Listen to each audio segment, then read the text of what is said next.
магия струны ни одной фальшивой ноты. В ее руках рождается настоящее искусство. Мария вот уже 3-й год подряд постигает таинственный и чарующий мир музыки, то и дело демонстрируя свой талант искушенным зрителям. Чуть-чуть выше сюда, да? Уходишь далеко и становится очень тяжелый смычочек. И больше види не останавливается. Именно благодаря такой слаженной работе юной скрипачке и удалось стать лауреатом 2-й степени 18-го межрегионального конкурса «Наши надежды». Она представила сложную программу, в которую вошли произведения Баха, Чайковского и Кабалевского.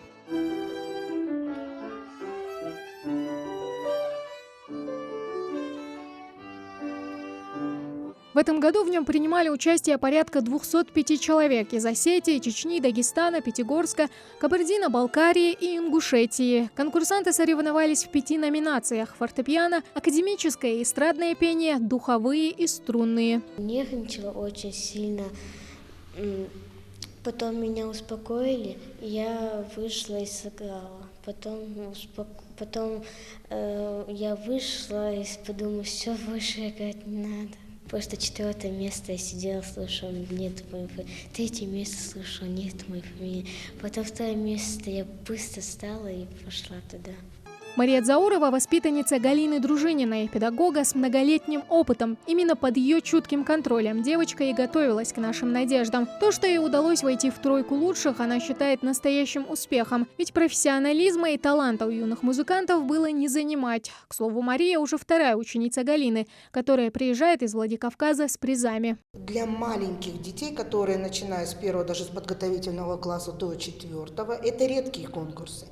А конкурс такого уровня, где встречаются детки довольно-таки сильные, из очень известных, старых, можно сказать, школ, гораздо старее, чем наша студия. Мария была у нас как бы представитель от всей Ингушетии, на нее ложился груз ответственности, она очень постаралась и очень-очень достойно выступила.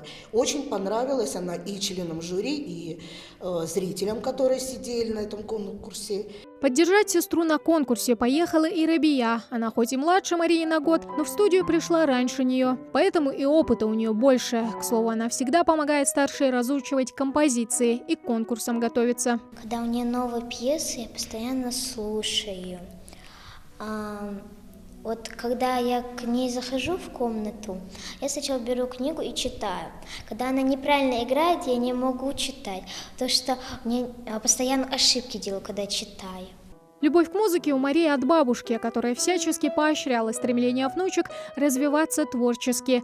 Она и фортепиано купила по такому случаю. А в 6 лет мама отвела Марию в студию искусств. Вот только девочке скрипка оказалась ближе не только за ее звучность и силу, но и за тонкость и изящество.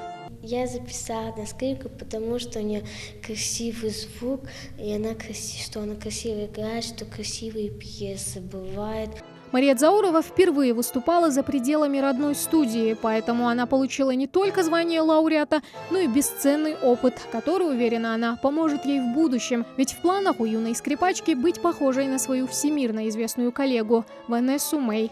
Тамара Хшагульгова, Майрбек Миржоев, Новости 24.